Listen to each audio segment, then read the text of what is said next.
Nama Gilbert Rumendong kembali viral karena dianggap telah menistakan agama Islam.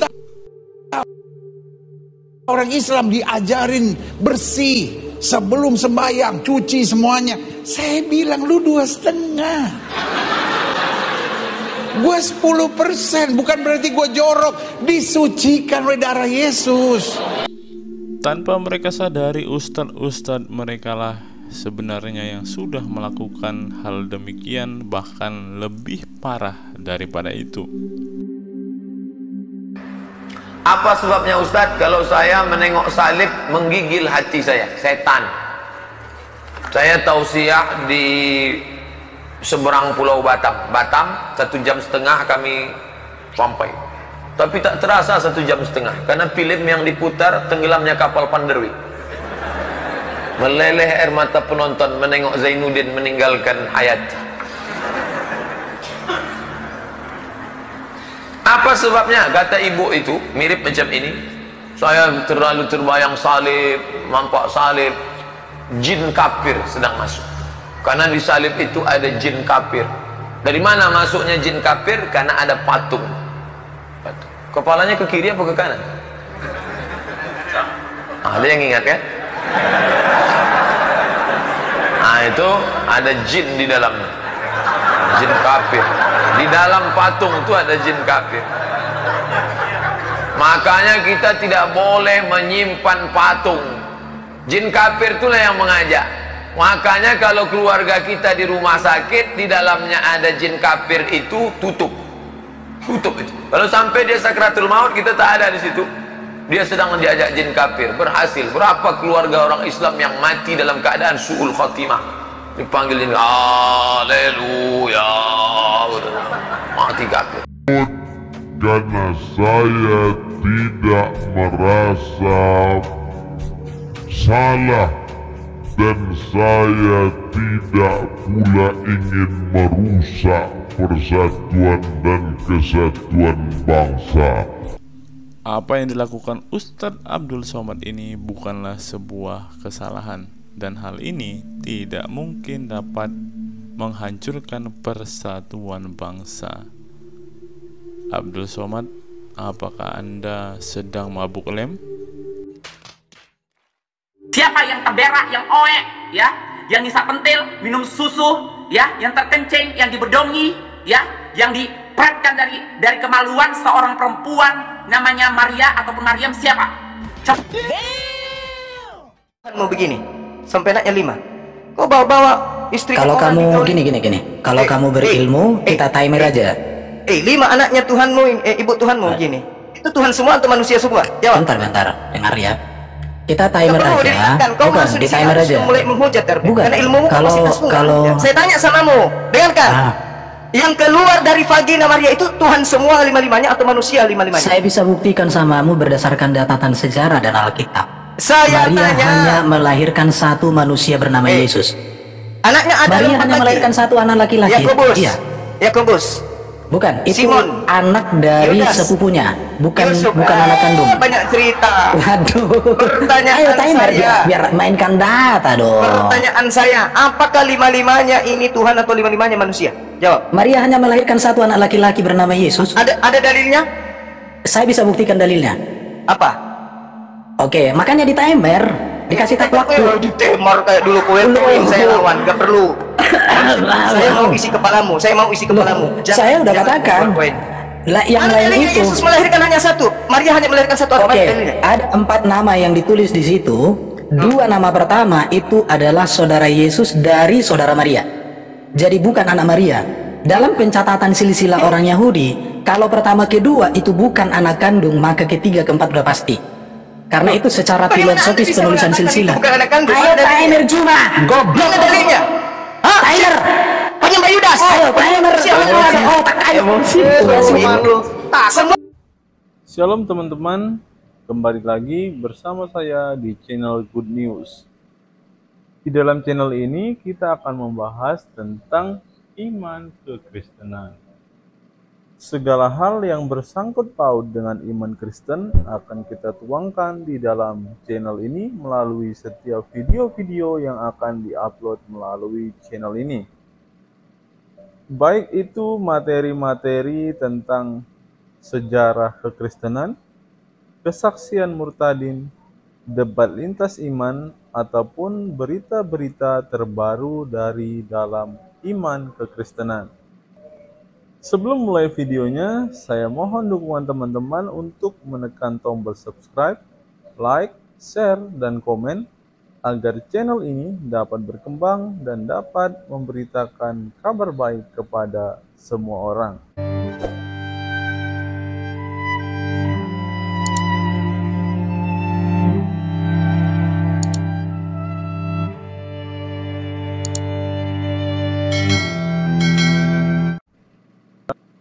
Channel ini mempunyai sebuah program, yaitu program membaca Alkitab selama 1 tahun, di mana di setiap akhir video ini kita akan bersama-sama membaca Alkitab dari Kejadian sampai Wahyu.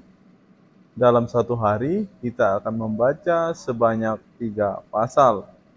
Bagi teman-teman yang berminat untuk membaca Alkitab bersama-sama dengan saya, silakan teman-teman simak video ini sampai selesai agar kita bersama-sama bertumbuh, memahami Alkitab, bahkan dapat melawan setiap orang yang selalu menjelek-jelekan iman kepercayaan kita kepada Yesus Kristus. Sebelum mulai video ini, ada baiknya teman-teman menyeduh kopi terlebih dahulu agar dalam menyaksikan setiap video dari dalam channel ini, teman-teman tidak mengantuk dan teman-teman bisa fokus untuk menyimak setiap video-video yang akan diupload melalui channel ini. Selamat menyaksikan dan Tuhan Yesus memberkati kita semua. Nama Pendeta Gilbert Rumendong kembali menjadi topik pembicaraan saat ini, karena beliau dianggap telah menghina kewajiban zakat umat muslim. Orang Islam diajarin bersih sebelum sembahyang, cuci semuanya. Saya bilang lu 2,5. Gue 10%, bukan berarti gue jorok. Disucikan oleh darah Yesus. Kira-kira seperti itulah cuplikan videonya, teman-teman. Seperti biasa teman-teman, hal ini tentu membuat banyak orang yang gila terhadap agama, yang fanatik terhadap agama, kepanasan serta kejang-kejang mendengarkan hal itu. Dan akhirnya Pak Gilbert diadukan ke polisi, dilaporkan ke polisi karena telah dianggap menistakan agama Islam. Puji Tuhan, Pak Gilbert segera mengklarifikasi apa yang ia katakan itu, di mana ia bertemu dengan Yusuf Kala beberapa hari yang lalu. Ini dia cuplikan videonya. Di pengetahuan saya gitu, wah umat muslim disitunya yang agak lebih gampang gitu, 2,5%. Tapi setelah bicara sama Pak JK hari ini, dia bilang, oh salah pendeta, 2,5% itu cuma zakat, belum infaknya, belum sedekahnya, belum wakafnya, itu lebih berat lagi gitu. Jadi untuk itu sekali lagi saya minta maaf untuk kegaduhan ini, tapi percayalah kebersamaan Indonesia selalu ada di hati saya, dan di hati saya selalu ada persatuan, karena dasar khotbahnya kalau didengar hari itu justru tentang kasihlah sesamamu gitu ya kan. Jadi kita mengasihi bukan karena dia bisa berbuat kasih kepada kita, tapi meskipun dia bahkan berbuat jahat. Karena itulah iman Kristen kami, tempat titik kiri kasih titik kanan. Jadi nggak mungkin saya menebar sesuatu yang buruk, karena justru ini seperti otokritik buat kita, bahwa ayo kita berbuat lebih baik. Kita belajar dari saudara sepupu. Saya biasanya di dalam gereja menyebut umat Islam sebagai saudara sepupu, karena kita lihat dari Abraham, Ishak, dan Ismail. Kira-kira begitu. Semoga di momen yang indah ini kebersamaan Indonesia jauh lebih berharga daripada kasak-kusuk yang terjadi. Dan untuk itu kalau berkenan, saya pegang tangan Pak JK Saya cium tangan ini sebagai tanda kepada umat muslim, saya mohon maaf.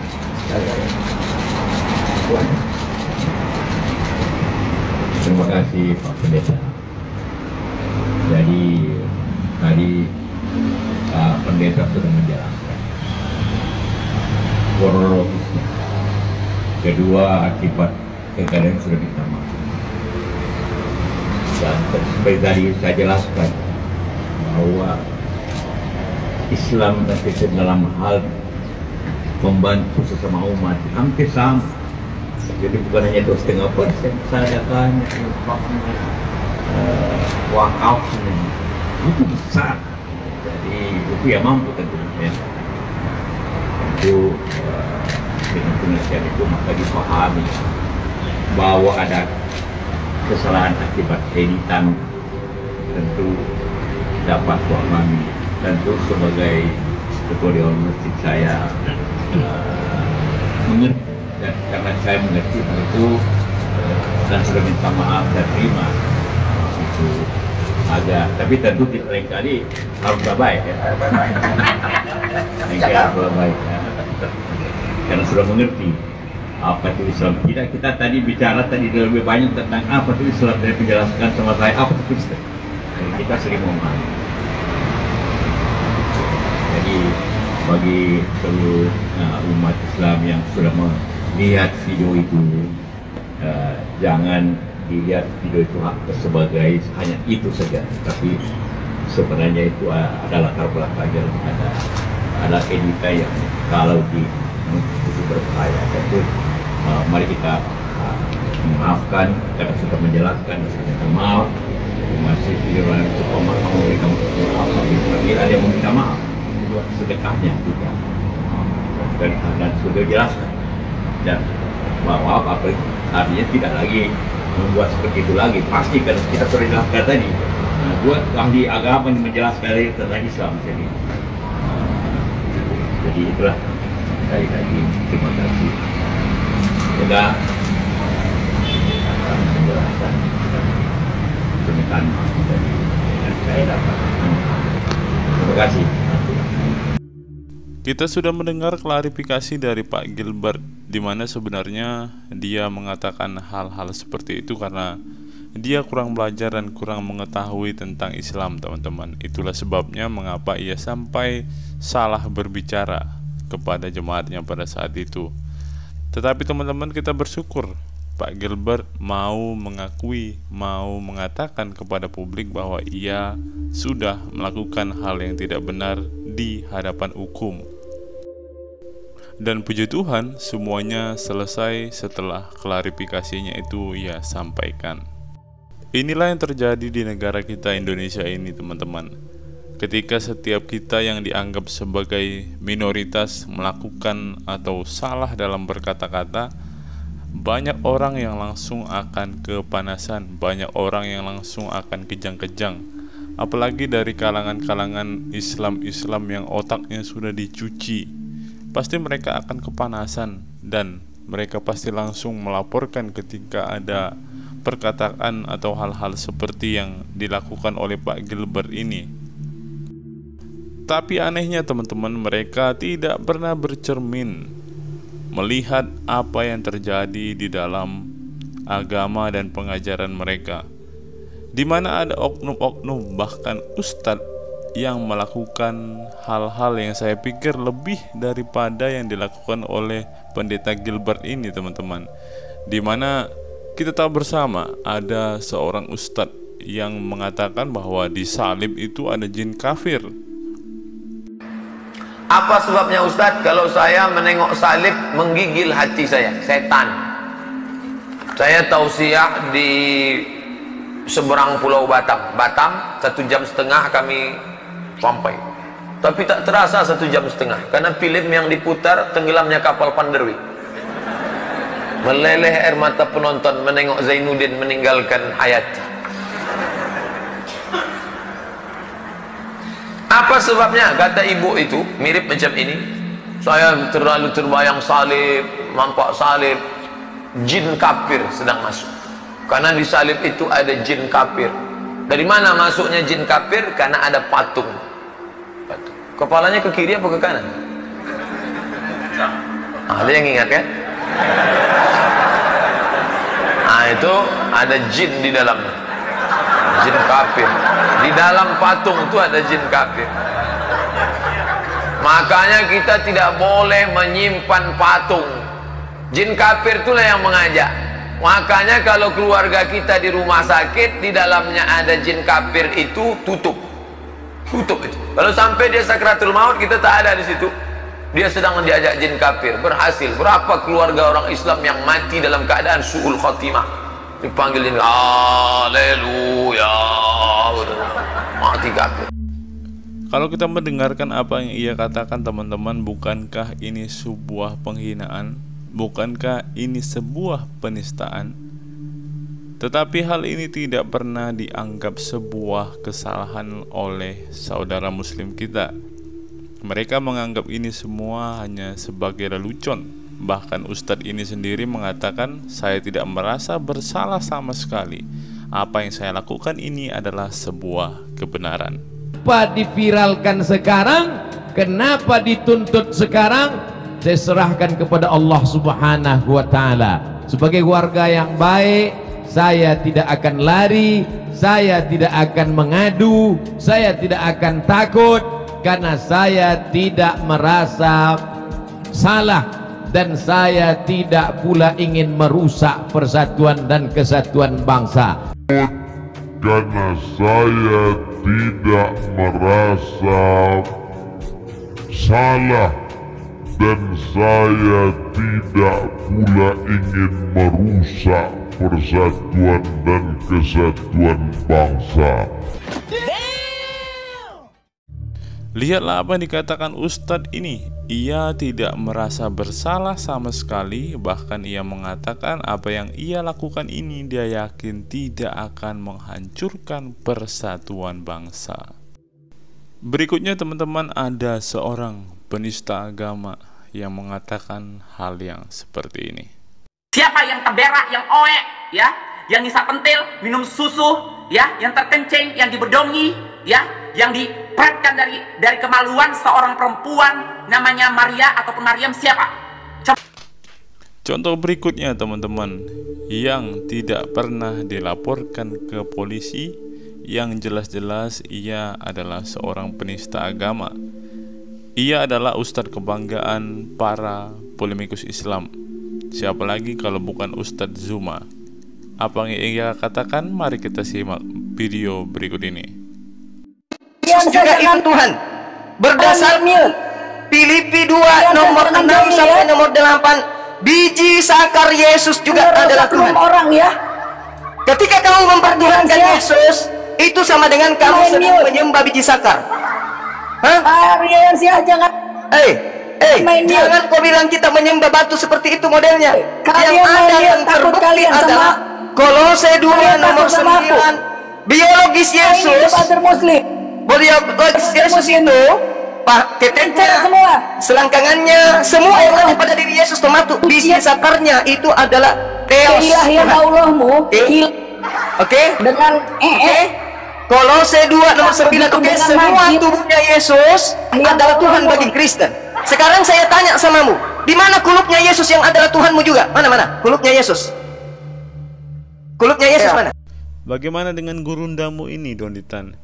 Apakah debat seperti ini, diskusi seperti ini adalah diskusi yang bermartabat? Sama seperti kata begitu, karena ada pembelaan gitu kan. Setuju. Jadi akhirnya adalah dialog-dialog yang seperti tadi di video itu. Oke. Tetapi saya tidak atau kurang setuju dengan cara yang seperti tadi. Oke. Karena itu tidak bermartabat. Maksud saya tidak bermartabatnya kalau saya ikut jalan yang begini. Adalah dialog-dialog yang seperti tadi di video itu. Oke. Tetapi saya tidak atau kurang setuju dengan cara yang seperti tadi. Oke. Karena itu tidak bermartabat. Maksud saya tidak bermartabatnya kalau saya ikut jalan yang begini. Karena itu tidak bermartabat. Maksud saya tidak bermartabatnya kalau saya ikut jalan yang begini. Berdasar Filipi 2 nomor 6 sampai nomor 8, biji sakar Yesus juga adalah Tuhan. Orang ya. Ketika kamu mempertuhankan Yesus, Itu sama dengan kamu sedang menyembah biji sakar. Hah? Aliansi jangan. Jangan kau bilang kita menyembah batu seperti itu modelnya. Yang ada yang terbukti adalah Kolose 2 nomor 9. Biologis Yesus. Biologis Yesus itu keteknya, selangkangannya, semua yang ada pada diri Yesus termasuk biji sakarnya itu adalah Theos. Ilahian Allahmu. Oke. Dengan Kolose 2 nomor 9. Oke, semua tubuhnya Yesus adalah Tuhan bagi Kristen. Sekarang saya tanya samamu, di mana kulupnya Yesus yang adalah Tuhanmu juga? Mana kulupnya Yesus? Kulupnya Yesus mana? Al-Quran dalam surat Ali Imran ayat 104 menyatakan, dan hendaklah ada di antara kamu segolongan umat yang menyerukan kepada kebaikan, memerintahkan kepada ma'ruf dan mencegah dari munkar.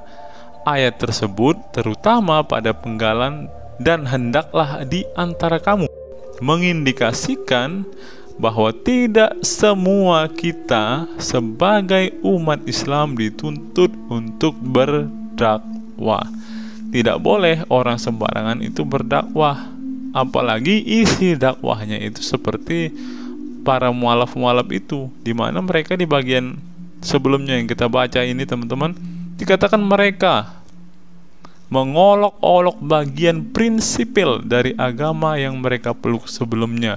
Kita tahulah Ustadz Kainama sampai hari ini pun masih juga mengolok-olok agama Kristen, padahal ia sudah meninggalkannya. Kebanyakan Ustadz mualaf itu memang seperti itu teman-teman. Mereka lebih senang mengejek atau membuka Alkitab daripada membuka isi Al-Quran dan hadis mereka.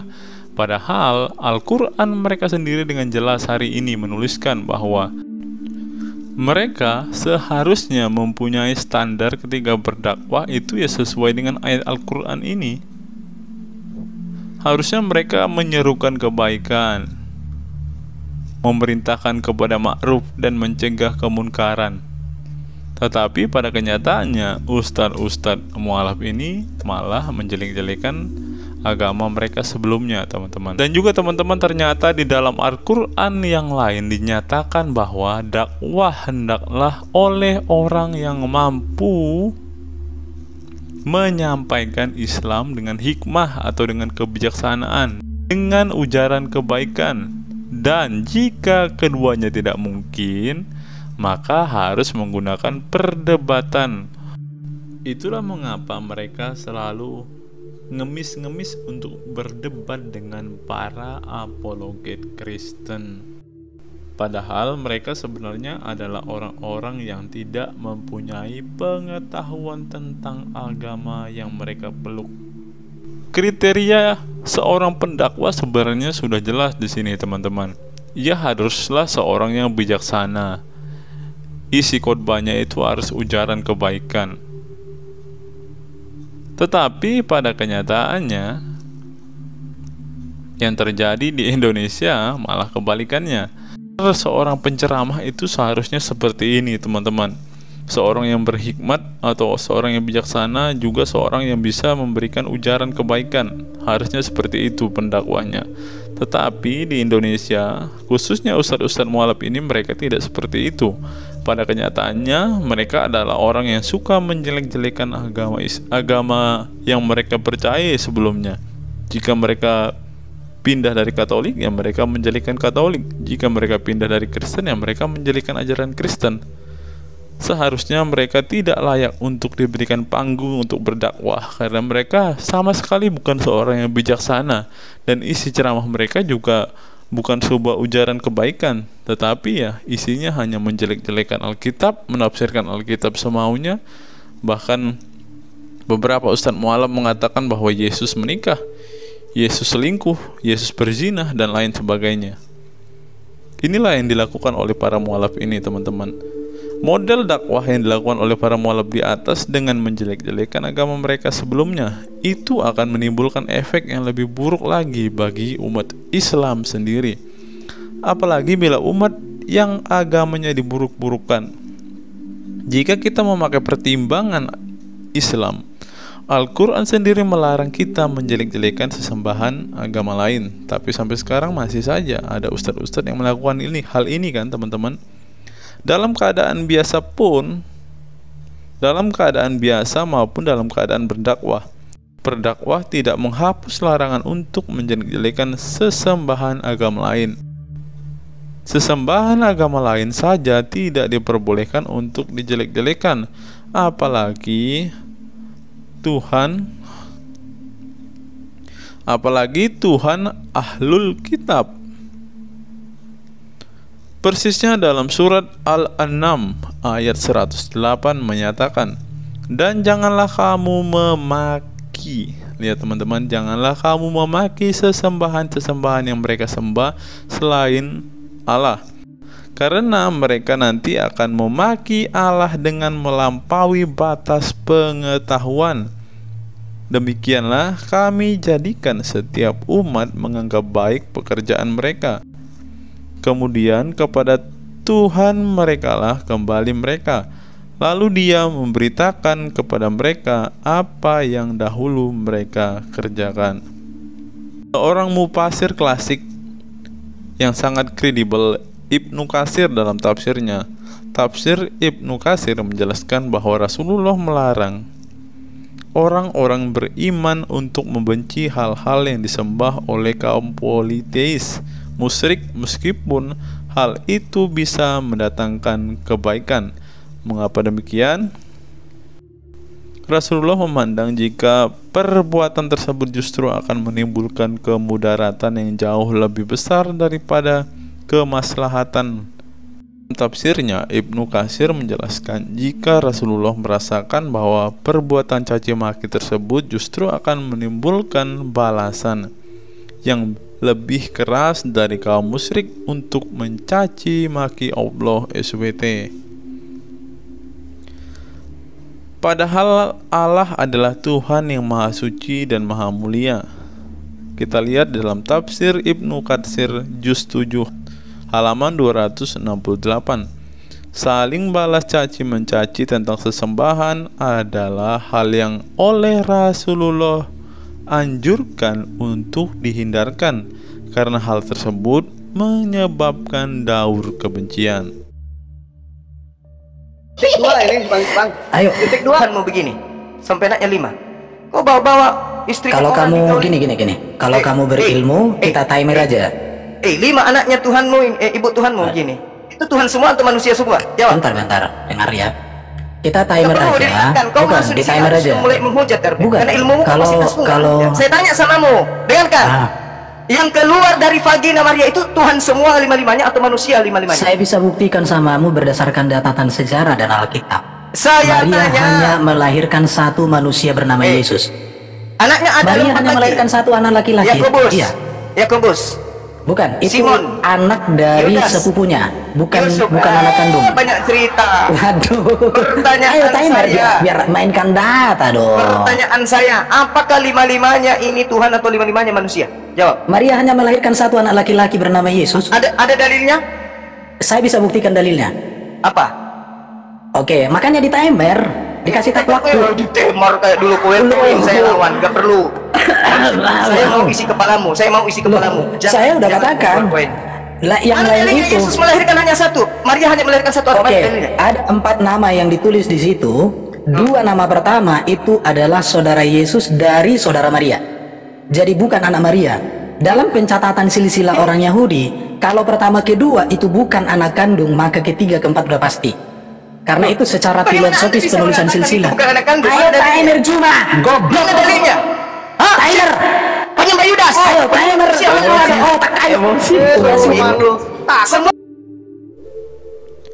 Dari perspektif kemanusiaan, dakwah model di atas justru menyebabkan disharmoni dan saling curiga di antara umat beragama. Dalam konteks kehidupan kita yang pluralistik, hal yang mesti ditonjolkan dalam berdakwah mestinya konteks integrasi sosial, kohesi sosial, dan mutual respect dalam konteks keislaman dan keindonesiaan. Selain ukhuwah Islamiyah, Kita umat muslim dituntut untuk menjaga ukhuwah wataniyah dan ukhuwah basyariah.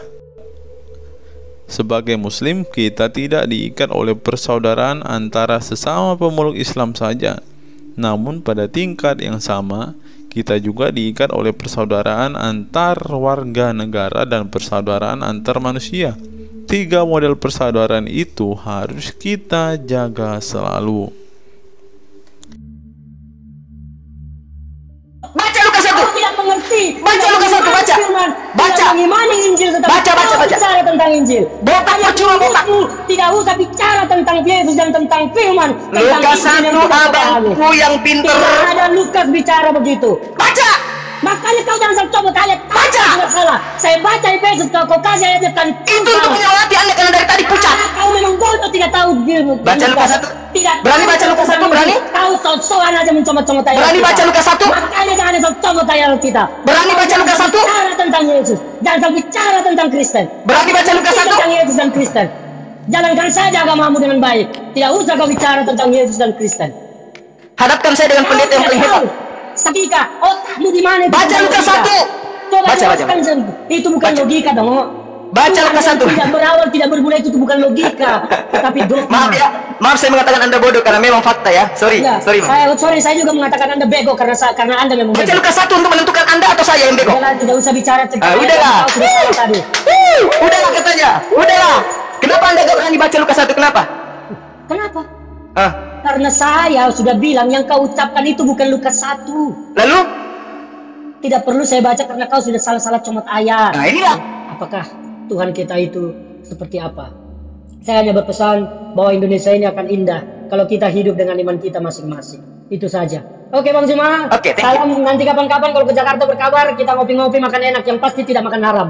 Oke. Sip. Jadi saya yang bergabung di Yayasan Pembina Mualaf Tauhid yang berpusat di Surabaya, walaupun kami mengikuti misi perang pemikiran, tetapi kami selalu melakukan pemikiran dengan cara yang paling baik. Cara yang paling baik itu seperti apa? Bermartabat. Ayo kita face to face di tempat yang bagus, makan enak, minum enak. Kita bukan kita menyerang pribadi atau istilahnya mencampur adukan tanpa data. Saya paling tidak suka kalau ngomong tanpa. Bagaimana dengan gurundamu ini, Donitan? Apakah debat seperti ini, diskusi seperti ini adalah diskusi yang bermartabat? Sama seperti kata begitu, karena ada pembelaan gitu kan. Setuju. Jadi akhirnya adalah dialog-dialog yang seperti tadi di video itu. Oke. Tetapi saya tidak atau kurang setuju dengan cara yang seperti tadi. Oke. Karena itu tidak bermartabat. Maksud saya tidak bermartabatnya kalau saya ikut jalan yang begini. Saya setuju dengan Anda, Donditan, jika Anda mengatakan bahwa gurundamu itu tidak bermartabat. Karena ketika ia berdiskusi, ketika ia berdebat, yang terjadi ya seperti cuplikan-cuplikan yang sudah kita lihat di awal video ini tadi. Dia tidak bisa menunjukkan bahwa ia adalah seorang yang dewasa dalam beragama. Buktinya saja yang keluar dari mulutnya hanya kata-kata kotor, hanya kata-kata makian yang tidak memberkati jemaah yang menyaksikan apa yang ia pertontonkan. Saya semakin yakin dengan video yang saya upload beberapa hari yang lalu tentang gurunda kalian ini, di mana ia hanya ingin mencari uang, ia hanya ingin mencari dan mengisi dompetnya, serta mengenyangkan perutnya saja dengan melakukan hal-hal yang seperti ia lakukan ini. Ia telah menghalalkan segala macam cara, termasuk mencaci dan memaki. Tentu dia sudah melanggar ayat Al-Quran yang kita baca di awal video ini tadi, di mana seorang pendakwah dilarang keras untuk mencaci maki atau menjadi provokator ketika ia sedang berdakwah. Dalam hal ini saja, gurunda yang kalian selalu bangga-banggakan ini sudah melanggar Al-Quran dan tidak melakukan isi Al-Quran. Sekali lagi saya katakan bahwa gurunda kalian ini hanya memanfaatkan setiap jabatan, setiap panggung yang diberikan oleh jamaah untuk mencari uang. Ini dia buktinya. Teman-teman, saya sudah menyematkan link yang ada di channel Siddiq M.Abbas. Bagi yang mau berinfak bersedekah silakan, Anda nggak rugi, nggak ada paksaan. Cuma 19.000 pun 19.000 per bulan.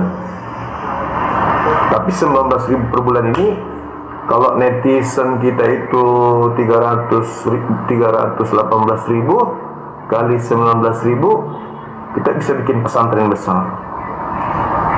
Gitu ya teman-teman.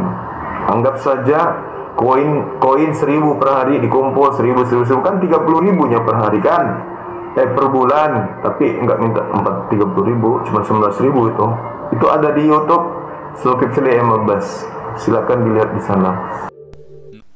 Untuk Bang Zuma, lebih baik Anda fokus membaca isi Al-Quran dan hadis-hadismu. Karena ketika Anda atau ketika kamu membaca Alkitab, kamu hanya bisa menafsirkannya semaumu, menafsirkannya sesuka-suka mulutmu saja. Bahkan engkau sampai memaki, engkau sampai mencaci Tuhan yang kami sembah itu. Belajarlah lebih giat tentang Quran dan hadismu, Bang Zuma. Ataukah engkau tidak tahu tentang apa yang tertulis di dalam hadis dan Quranmu? Saya akan mengajari Anda. Silahkan baca setiap dalil-dalil ini. Kalau masih tertutup akal dan pikirannya, memangnya apa enaknya menjadi sesat dan menjadi pengikut penjahat kelamin?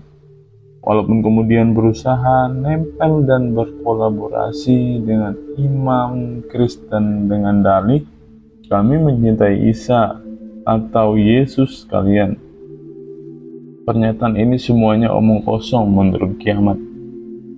Semua muslim percaya dengan semua perkataan Rasulullah secara membabi buta, bahkan mereka mentuhankan setiap perkataan Nabi Muhammad. Kita lihat di dalam Quran surah 9 ayat 31. At-Taubah 9 ayat 31, mereka menjadikan orang-orang alim dan rahib-rahibnya sebagai Tuhan selain Allah, dan juga Al-Masih putra Maryam, padahal mereka hanya disuruh menyembah Tuhan yang Esa. Tidak ada Tuhan selain Dia. Maha suci Dia daripada yang mereka persekutukan. Kalian semua percaya akan diberi surga. Surga seperti apa nanti kita baca setiap surat-surat yang tertulis di sini ya teman-teman.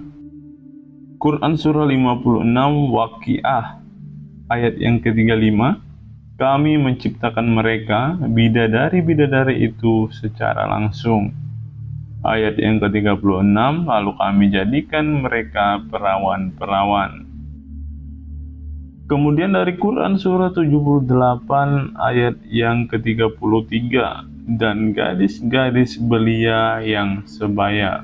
Yang artinya Anda sudah menolak Yesus Kristus, sebab Yesus mengatakan ajaran seperti itu adalah ajaran sesat. Seperti yang dikatakan Paulus dalam 2 Korintus 11 ayat yang keempat, waspadalah dengan Yesus lain. Sebab kamu sabar saja jika ada seorang datang memberitakan Yesus yang lain daripada yang telah kami beritakan, atau memberikan kepada kamu roh yang lain daripada yang telah kamu terima, atau Injil yang lain daripada yang telah kamu terima. Sebab ajaran tersebut dinyatakan terkutuk. Kita bisa lihat di dalam Galatia pasal yang pertama ayat yang ke-6 sampai ayat yang ke-9. Aku heran bahwa kamu begitu lekas berbalik daripada Dia yang oleh kasih karunia, karena Kristus telah memanggil kamu dan mengikuti satu Injil lain, yang sebenarnya bukan Injil. Hanya ada orang yang mengacaukan kamu dan yang bermaksud untuk memutarbalikkan Injil Kristus. Tetapi sekalipun kami atau seorang malaikat dari surga yang memberitakan kepada kamu satu Injil yang berbeda dengan Injil yang telah kami beritakan kepada kamu, terkutuklah dia. Seperti yang telah kami katakan dahulu, sekarang katakan sekali lagi, Jikalau ada orang yang memberitakan kepadamu suatu Injil yang berbeda dengan apa yang telah kamu terima, terkutuklah ia. Dan kemudian melakukan pertumpahan darah. Itu ada di Quran surah 8 ayat 12 sampai 13, ayat 17, Quran surah 25 ayat 28, dan hadis Nasai 3991 dan seterusnya. Nanti kita akan bacakan semua hadis dan surah-surah ini, teman-teman.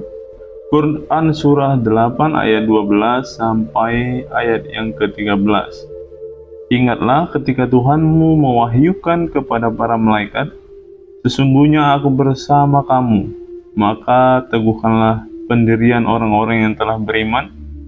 Kelak akan aku berikan rasa ketakutan di dalam hati orang-orang kafir, maka pukullah di atas leher mereka dan pukullah tiap-tiap ujung jari mereka. Ketentuan yang demikian itu adalah karena sesungguhnya mereka menentang Allah dan Rasul-Nya, dan barang siapa menentang Allah dan Rasul-Nya, sesungguhnya Allah sangat keras siksanya. Kemudian ayat yang ke-17 masih dari surah yang sama, maka sebenarnya bukan kamu yang membunuh mereka, melainkan Allah yang membunuh mereka. Dan bukan aku yang melempar ketika engkau melempar, tetapi Allah yang melempar. Allah berbuat demikian untuk membinasakan mereka dan untuk memberikan kemenangan kepada orang-orang mukmin dengan kemenangan yang baik. Sesungguhnya Allah Maha mendengar, Maha mengetahui. Kemudian dari hadis Sunan Nasai 3991, siapa yang mengganti agamanya maka bunuhlah. Kemudian masih dari hadis yang sama, nomor 3889, tidak halal darah seorang muslim kecuali dengan salah satu dari 3 perkara, yaitu yang berzina setelah menikah, maka ia dirajam, atau membunuh dengan sengaja, ia akan dibalas, atau murtad setelah mereka masuk Islam, maka ia dibunuh. Kemudian dari hadis Nasai 3998, Rasulullah SAW kepada kalian, kemudian Abu Musa melemparkan bantal untuknya agar ia duduk padanya. Kemudian didatangkan seorang laki-laki Yahudi yang masuk Islam kemudian kafir. Maka Mu'adz berkata, saya tidak akan duduk hingga ia dibunuh. Keputusan Allah dan Rasulullah sebanyak 3 kali. Kemudian setelah dibunuh, ia pun duduk. Yang lagi-lagi ini dikatakan sesat oleh Yesus Kristus.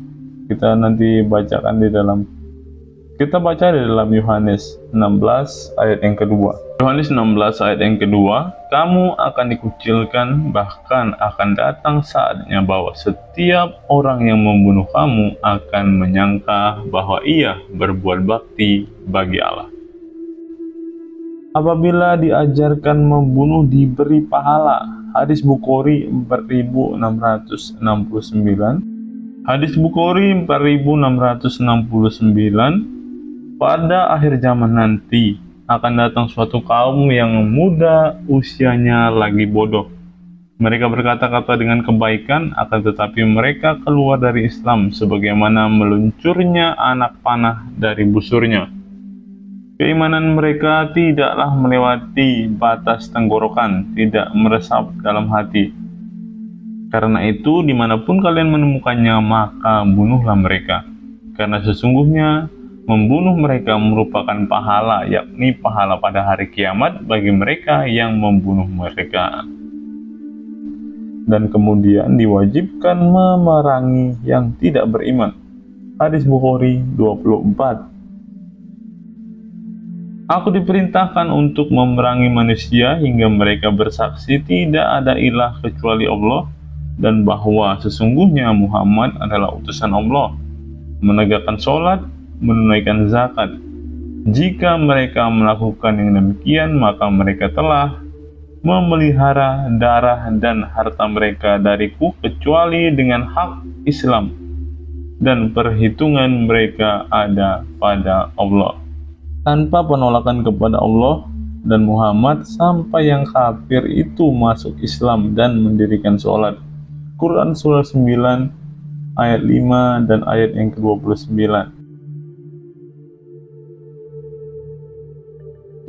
Apabila telah habis bulan-bulan haram, maka berangilah orang-orang musyrik di mana saja kamu temui. Tangkaplah dan kepunglah mereka dan awasilah di tempat pengintaian. Jika mereka bertobat dan melaksanakan sholat serta menunaikan zakat, maka berilah kepada mereka. Sungguh Allah Maha Pengampun, Maha Penyayang. Ayat yang 9, mereka memperjualbelikan ayat-ayat Allah dengan harga murah, lalu mereka berulang menghalang-halangi orang dari jalan Allah. Sungguh betapa buruknya apa yang mereka kerjakan. Ayat 29, perangilah orang-orang yang tidak beriman kepada Allah dan hari kemudian mereka yang tidak mengharamkan apa yang telah diharamkan Allah dan Rasul-Nya, dan mereka yang tidak beragama dengan agama yang benar, agama Allah, yaitu orang-orang yang telah diberikan kitab, hingga mereka membayar jizyah, pajak, dengan patuh sedang mereka dalam keadaan tunduk. Lalu adakah yang berani mengatakan, lalu kenapa Muslim di Indonesia tidak seperti itu? Jawabannya kembali lagi bahwa di Indonesia ajaran Islam yang sejati dinyatakan sebagai ajaran teroris yang wajib dibasmi. Sehingga yang dilihat saat ini adalah Islam versi lead dengan berkamuflase dengan budaya Kristen.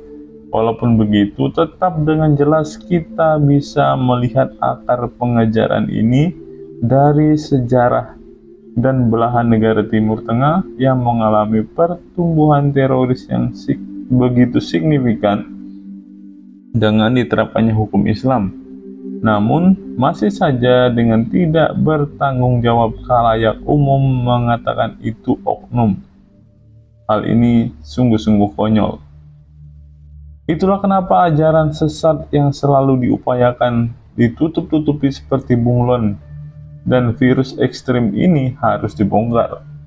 Ini juga alasan kenapa para polemikus dan kelompok agama yang adalah pengemis tersebut merasa terhambat perpolitikannya ketika dihalangi, kemudian menginginkan darah saya untuk ditumpahkan. Memang saya ini begitu berbahayakah dalam membongkar kesesatan? Walaupun saya anti dengan ajaran ini, tapi saya berusaha netral dalam membaca dan menjelaskan, sehingga melalui kasihlah mereka akan berpikir.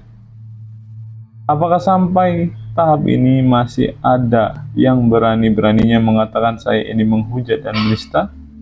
Teruslah belajar, karena ajaranmu ini dikatakan ajaran terorisme karena memang itu konsekuensi dari doktrin yang tertulis di dalam kitab-kitabmu.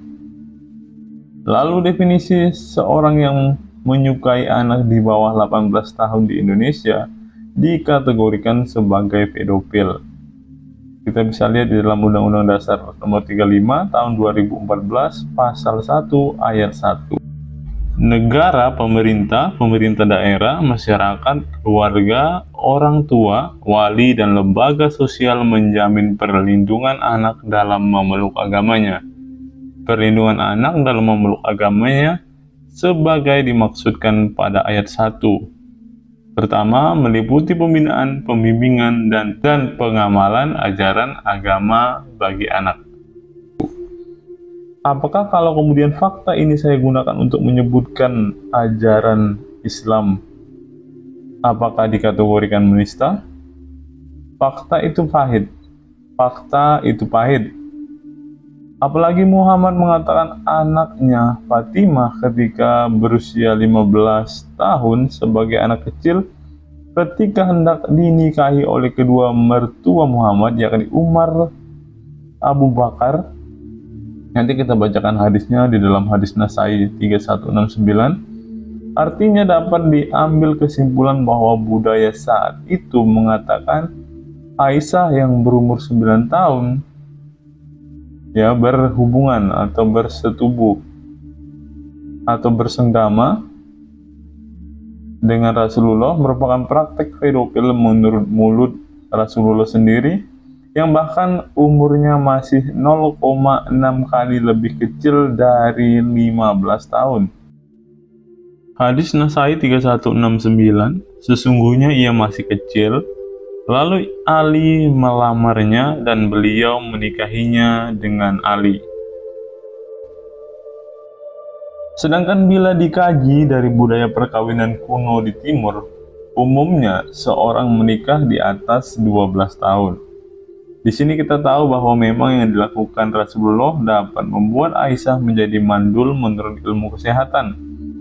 Tetapi apakah ini terjadi? Siapakah nama anaknya Aisyah dalam 9 tahun menikah dengan Rasulullah? Tidak ada. So, kenapa? Apakah kebetulan? Atau kegagalan reproduksi Rasulullah yang mau dinista umatnya sendiri? Berpikirlah bahwa Aisyah itu anak kelas 3 SD yang ukuran alat vital pun tidak sampai 1 cm. Terlalu keji ketika memikirkannya, begitu tega Rasulullah ini. Apakah lantas pemikiran ini bisa dianggap menghujat? Apabila mengatakan Rasulullah dan Islam ini sebagai ajaran pedofil, bukankah ini fakta? Haruskah saya berdusta dalam berdialektika ketika Muslim disebarkan melalui kedustaan dalam iman kekristenan? Lantas, apakah ajaran sesat ini tidak boleh diungkapkan? Kalau benar seperti ini, begitu konyol dan terkutuk mindset negeri ini. Aku berharap tidak dan masih banyak yang terbuka untuk mencari kebenaran yang sejati, bukan kepastian masuk neraka. Quran Surah 19 ayat 71. Dan tidak ada seorang pun di antara kamu yang tidak mendatanginya dalam tanda kurung neraka. Hal itu bagi Tuhanmu adalah ketentuan yang sudah ditetapkan dan kekal di dalamnya. Quran Surah 6 ayat 106 dan Quran Surah 43 ayat 74. Sebab kalau melalui Muhammad ada keselamatan, kenapa Muhammad sendiri masih didoakan untuk keselamatannya?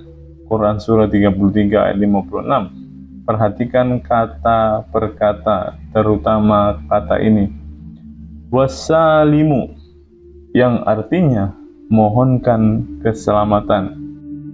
Pantaslah ulama besar ini sampai mengatakan hal yang seperti ini. Mari kita dengarkan apa yang disampaikan ulama besar ini.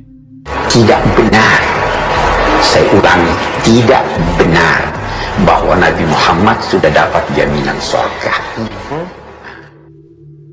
Yuk, berpikirlah jernih. Ini benar-benar ajaran Islam dan menjadi konsekuensi apabila mendapatkan kritikan pedas. Walaupun dari yang tidak mengimani, tetapi inilah fakta yang tidak mungkin dibantah. Apalagi ketika Kristen ini dinista oleh kehadiran Rasulullah ini pada abad ke-7, setelah keluar bersemedi dari gua.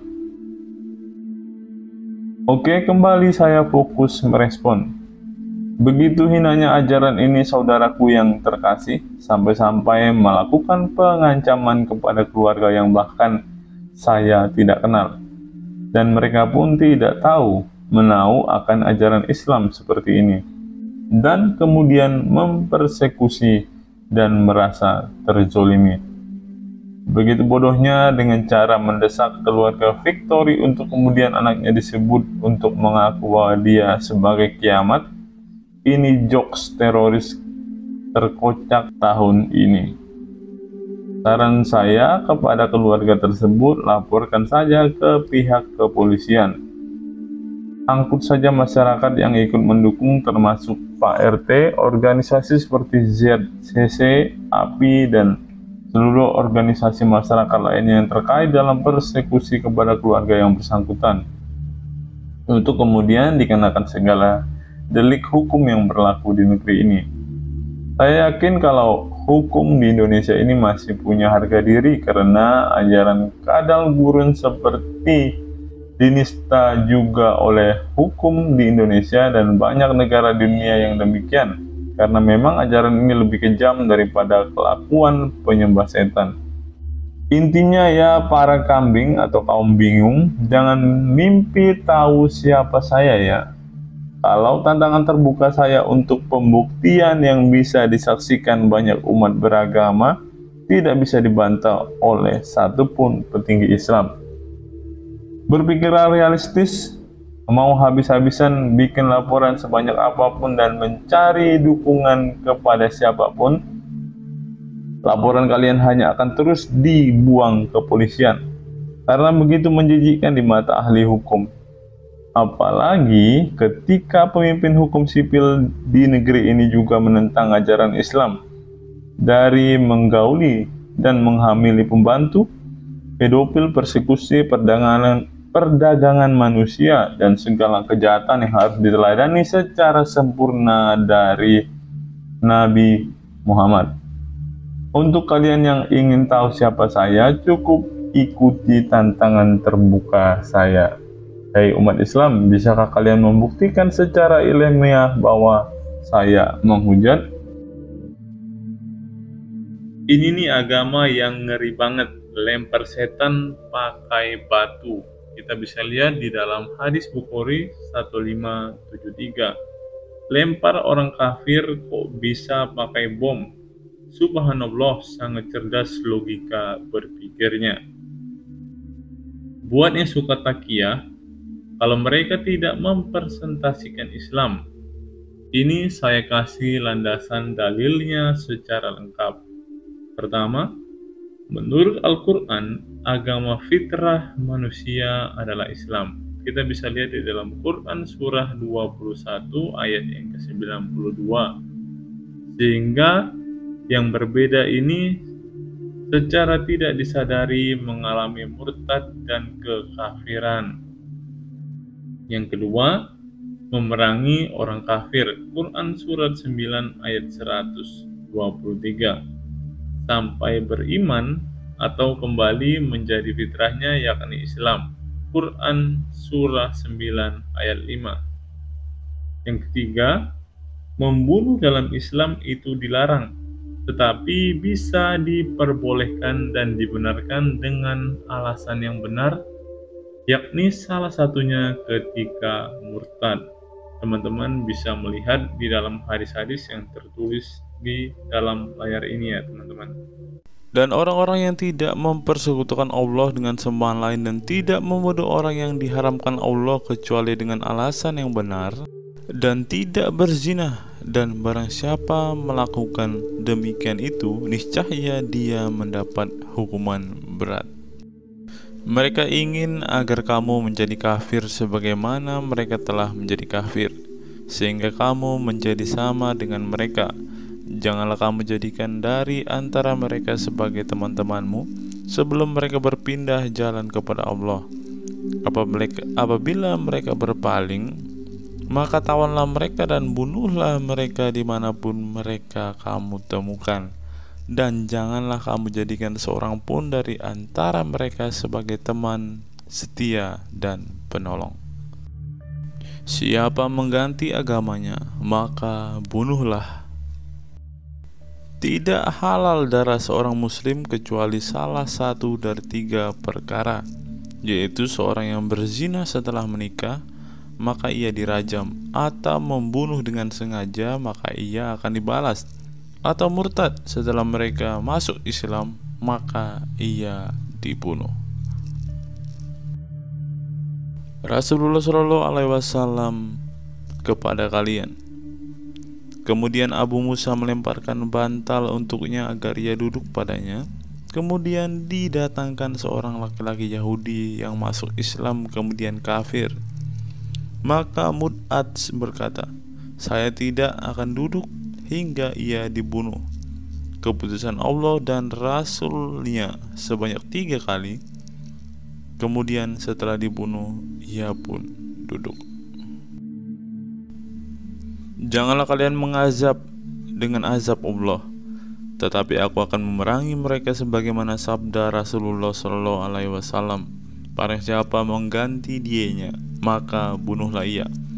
Lalu sampailah perkataan Ibnu Abbas ini kepada Ali, semoga Allah mempermuliakannya. Maka ia berkata, celakalah putra ibu Ibnu Abbas. Jika teman-teman pernah mendengar bahwa orang Kristen sudah didoktrin sejak kecil, mereka didoktrin untuk membenci orang-orang Muslim atau agama-agama di luar agama Kristen. Sebenarnya kita melihat dari teks-teks yang kita baca yang terambil di dalam hadis dan Quran mereka, sebenarnya mereka lah yang sudah dicuci otaknya sejak dulu, bahwa mereka didoktrin, bahwa mereka sudah dicekoki dengan hal-hal yang sebenarnya tidak berperi kemanusiaan. Bagaimana mungkin sebuah agama yang rahmatan lil alamin, pembawa damai bagi segala bangsa, mengizinkan seseorang untuk dibunuh? Bagaimana mungkin agama yang rahmatan lil alamin ini mengizinkan untuk membunuh siapapun yang pindah agama? Dari sini kita ketahui bahwa sebenarnya orang-orang Muslim lah atau orang-orang yang beragama Islam lah yang sudah didoktrin sejak dulu untuk membenci orang-orang kafir. Dalam hal ini orang-orang kafir adalah mereka yang tidak memeluk agama Islam, termasuk Kristen, Buddha, dan lain sebagainya. Dan wajib dilakukan bagi yang menghina Muhammad. Ingatlah ketika Tuhanmu mewahyukan kepada para malaikat, sesungguhnya aku bersama kamu, maka teguhkanlah pendirian orang-orang yang telah beriman. Kelak akan aku berikan rasa ketakutan di dalam hati orang-orang kafir. Maka pukullah di atas leher mereka dan pukullah tiap-tiap ujung jari mereka. Ketentuan yang demikian itu adalah karena sesungguhnya mereka menantang Allah dan Rasul-Nya, dan barang siapa menantang Allah dan Rasul-Nya, sungguh Allah sangat keras siksanya. Hadis Abu Daud 3795. Seorang laki-laki buta mempunyai umul walad, budak wanita yang dijadikan istri, yang menghina Nabi Shallallahu Alaihi Wasallam, dan ia benar-benar telah melakukannya penghinaan. Lalu laki-laki itu melarang dan mengancamnya, namun ia tidak berhenti dan ia terus melarangnya, namun wanita itu tidak menggubris. Ibnu Abbas melanjutkan ceritanya. Pada suatu malam wanita itu kembali mencela Nabi Shallallahu Alaihi Wasallam. Maka laki-laki itu mengambil sebuah pisau tajam dan meletakkan di atas perut wanita itu seraya menusuknya. Laki-laki itu membunuhnya, sementara antara kedua kaki wanita itu tersebut lahir seorang bayi mungil hingga ia pun berlumuran darah. Ketika hari telah pagi, kejadian tersebut disampaikan ke Nabi Shallallahu Alaihi Wasallam. Beliau lantas mengumpulkan orang-orang dan bersabda, aku bersumpah kepada Allah atas seorang laki-laki, ia telah melakukan sesuatu perbuatan karena aku, ia dalam kebenaran. Kemudian laki-laki buta itu melangkah di antara manusia hingga ia duduk di hadapan Nabi Shallallahu Alaihi Wasallam. Lalu ia berkata, wahai Rasulullah, aku adalah suaminya, namun ia mencela dan menghinamu. Aku telah melarang dan mengancamnya, namun ia tidak berhenti atau menggubrisnya. Darinya aku telah dikaruniakan 2 orang anak yang cakap, layaknya binatang yang bersinar.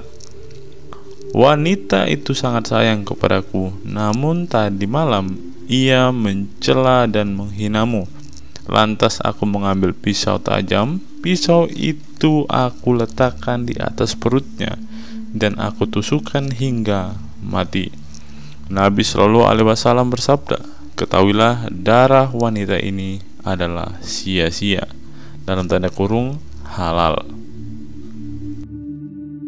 Oleh sebab itu, dalam Al-Quran dihimbau untuk tidak berteman dengan orang-orang kafir sampai mereka beriman, dan kalau kemudian mereka murtad, maka harus Anda tawan dan bunuh. Quran Surah 4 ayat 89. Quran Surah 4 ayat 89, mereka ingin agar kamu menjadi kafir sebagaimana mereka telah kafir, sehingga kamu menjadi sama dengan mereka. Janganlah kamu jadikan dari antara mereka sebagai teman-temanmu sebelum mereka berpindah pada jalan Allah.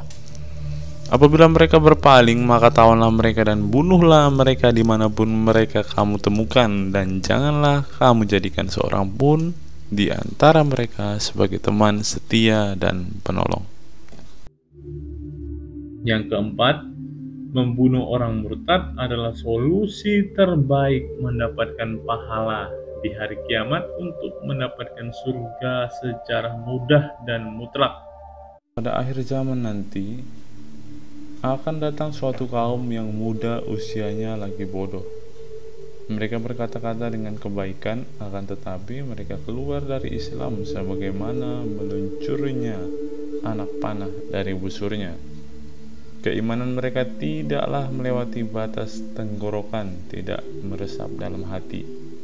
Karena itu dimanapun kalian menemukannya, maka bunuhlah mereka, karena sesungguhnya membunuh mereka merupakan pahala, yakni pada hari kiamat bagi yang membunuh mereka. Bisa dilihat di dalam hadis Bukhari 4669. Yang kelima, perintah bunuh diri sebagai bukti orang beriman dengan cara berjihad daripada menjadi orang munafik.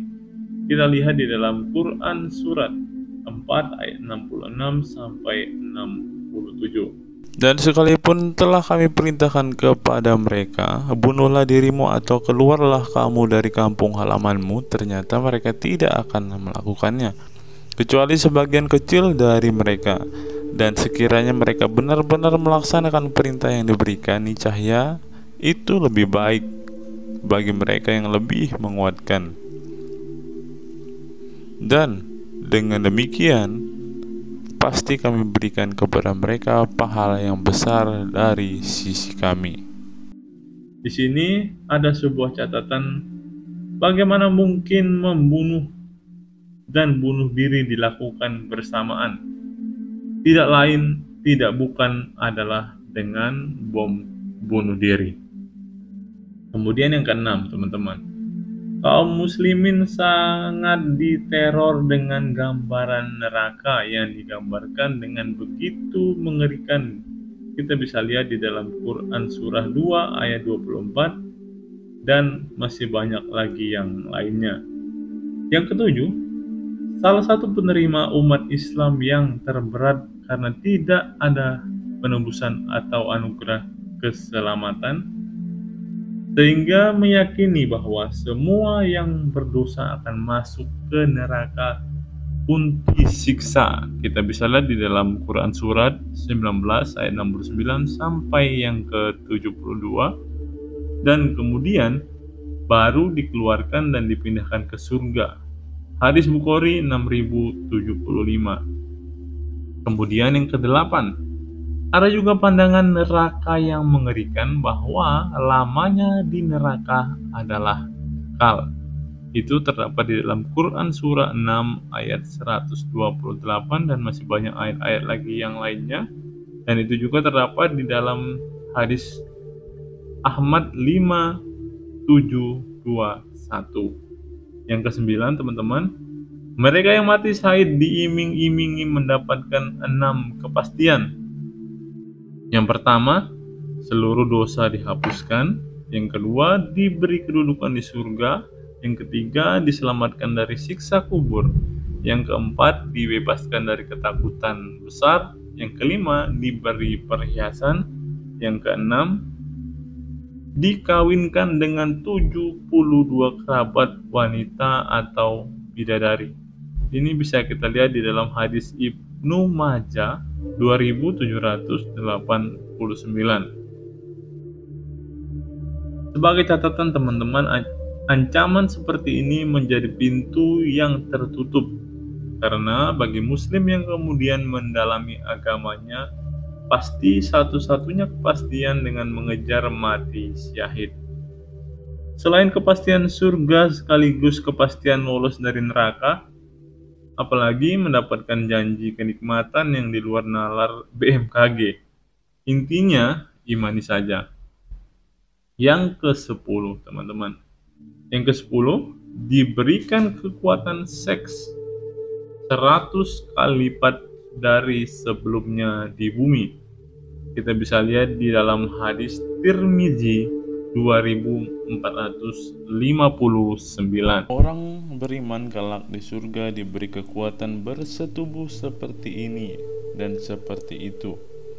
Ada yang bertanya, "Wahai Rasulullah, apakah mampu seperti itu?" Beliau menjawab, mereka diberi kekuatan jima sampai 100 kali lipat.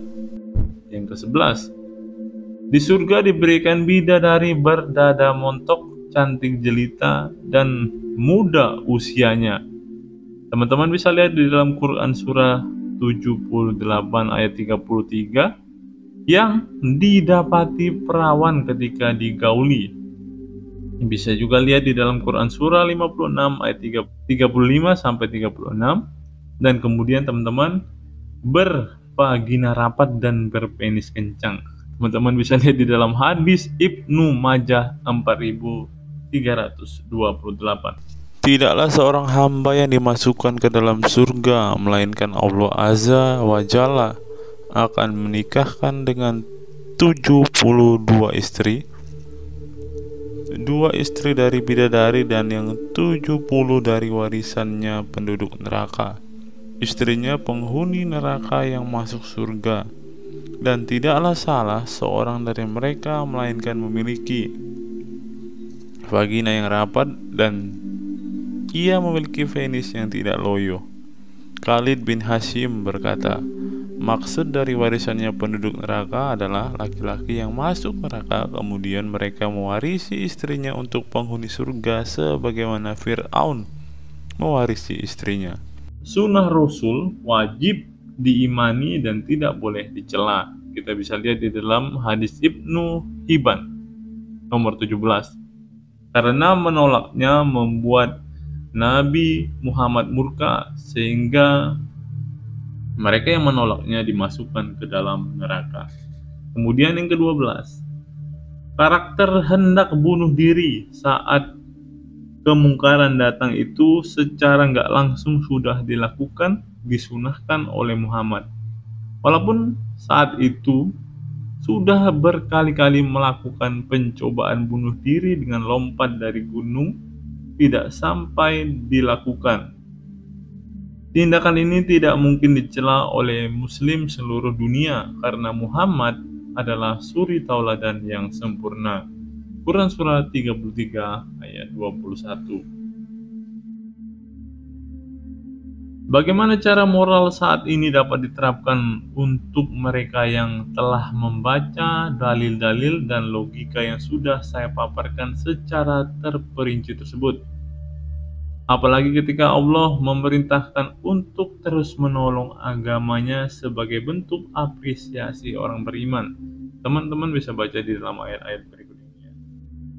Inilah kenapa konsep memerangi kekafiran diri dan kekafiran dunia yang dilakukan secara mendalam, kafah memproduksi kaum muslim sejati yakni teroris. Sebagai penutup, sekian kajian ilmiah dari saya, terkasih kiamat. Semoga kajian ini dapat diterima secara ilmiah dan teologis, sehingga memberikan pencerahan bagi kita semua bahwa Yesus Kristus hadir di dunia sebagai satu-satunya jalan keselamatan bagi kita. Dan karena kita berdosa, maka kita diselamatkan sepenuhnya oleh anugerah bukan karena usaha kita. Oleh sebab itu, Yesus mengajarkan kita untuk mengasihi musuh dan mendoakan mereka, tetapi juga dengan cara yang tegas dan cerdik. Sehingga yang perlu kita ingat adalah bentuk syukur kita akan cinta Kristus. Sehingga menjadi seperti dia dengan bertekun dalam mengajarkan iman sebagai respon syukur atas anugerah keselamatan juga harus dilakukan dengan penuh tanggung jawab. Berhentilah berdebat Bang Zuma. Dengarkan dan lakukanlah setiap perintah yang tertulis di dalam Quran dan hadismu ini, maka engkau akan masuk surga. Dan kenikmatan terbesar yang diberikan Allah Subhanahu wa Ta'ala di surga adalah pesta seks. Kenapa? Karena ini yang disuruh tahan di dunia oleh laki-laki. Sekian video kita hari ini teman-teman. Apa pendapat dan tanggapan teman-teman setelah melihat mulut kotor gurunda Zuma mereka ini teman-teman? Seperti biasa teman-teman, channel ini mempunyai program membaca Alkitab selama 1 tahun. Secara khusus pada kesempatan ini kita akan kembali membaca Alkitab dari kitab Imamat pasal yang ke-13 sampai kepada pasal yang ke-15. Kiranya melalui setiap pembacaan firman Tuhan ini kita semua diberkati, terlebih-lebih semakin bertumbuh dan beriman kepada Kristus. Tuhan Yesus memberkati kita semua. Imamat 13, penyakit kusta. Tuhan berfirman kepada Musa dan Harun, apabila pada kulit badan seseorang ada bengkak atau bintil-bintil atau panau yang mungkin menjadi penyakit kusta pada kulitnya, ia harus dibawa kepada Imam Harun atau kepada salah seorang dari antara anak-anaknya imam-imam itu. Imam haruslah memeriksa penyakit pada kulit itu, dan kalau bulu di tempat penyakit itu sudah berubah menjadi putih dan penyakit itu kelihatan lebih dalam dari kulit, maka itu penyakit kusta. Kalau imam melihat hal itu, haruslah ia menyatakan orang itu najis. Tetapi jikalau yang ada pada kulitnya itu hanya panau putih dan tidak kelihatan lebih dalam dari kulit dan bulunya tidak berubah menjadi putih, imam harus mengurung orang itu 7 hari lamanya. Pada hari yang ke-7 haruslah imam memeriksa dia. Bila menurut penglihatannya penyakit itu masih tetap dan tidak meluas pada kulit, imam harus mengurung dia 7 hari lagi untuk kedua kalinya. Kemudian pada hari yang ke-7 haruslah imam memeriksa dia untuk kedua kalinya. Bila penyakit itu menjadi pudar dan tidak meluas pada kulit, imam harus menyatakan dia tahir. Itu hanya bintil-bintil. Orang itu harus mencuci pakaiannya dan ia menjadi tahir. Tetapi jikalau bintil-bintil itu memang meluas pada kulit sesudah ia minta diperiksa oleh imam untuk dinyatakan tahir, haruslah ia minta diperiksa untuk kedua kalinya. Kalau menurut pemeriksaan imam bintil-bintil itu meluas pada kulit, imam harus menyatakan dia najis. Itu penyakit kusta. Apabila seseorang kena kusta, ia harus dibawa kepada imam. Kalau menurut pemeriksaan imam pada kulitnya ada bengkak yang putih yang mengubah bulunya menjadi putih dan ada daging liar timbul pada bengkak itu, maka kusta idapanlah yang ada pada kulitnya. Imam harus menyatakan dia najis dengan tidak usah mengurung dia, karena itu memang sudah najis. Jikalau kusta itu timbul di mana-mana pada kulit sehingga menutupi seluruh kulit orang sakit itu dari kepala sampai kakinya seberapa dapat dilihat oleh imam, dan kalau menurut pemeriksaannya kusta itu menutupi seluruh tubuh orang itu, maka ia harus dinyatakan tahir oleh imam. Ia seluruhnya telah berubah menjadi putih, jadi ia tahir. Tetapi pada waktu ada tampak daging liar padanya, najislah ia. Kalau daging liar itu dilihat oleh imam, ia harus menyatakan orang itu najis karena daging liar itu najis dan itu penyakit kusta. Atau apabila daging liar itu susut dan berubah menjadi putih, haruslah orang itu datang kepada imam. Kalau menurut pemeriksaannya penyakit itu telah berubah menjadi putih, haruslah imam menyatakan orang itu tahir. Memang ia tahir. Apabila pada kulit seseorang ada barah yang telah sembuh, tetapi di tempat barah itu timbul bengkak yang putih atau pano yang putih, kemerah-merahan, haruslah orang itu minta diperiksa oleh imam.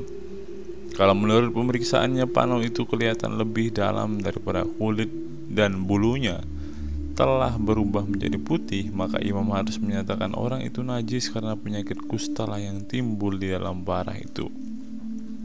Tetapi jika pano itu diperiksa oleh imam dan ternyata tidak ada bulu putih padanya dan tidak lebih dalam daripada kulit, malahan pudar, imam harus mengurung orang itu 7 hari lamanya.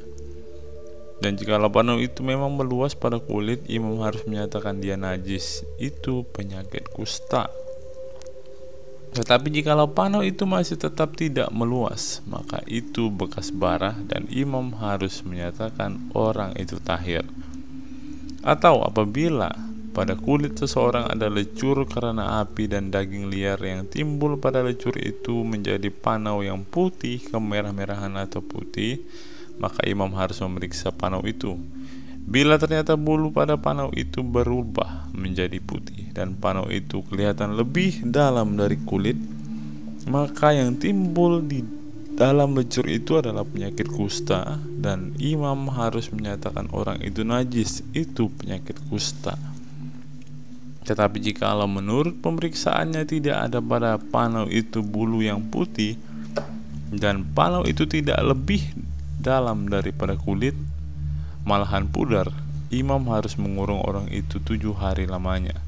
Pada hari yang ke-7 imam harus memeriksa lagi dia. Jika panau itu memang meluas pada kulit, maka haruslah imam menyatakan dia najis, itu penyakit kusta.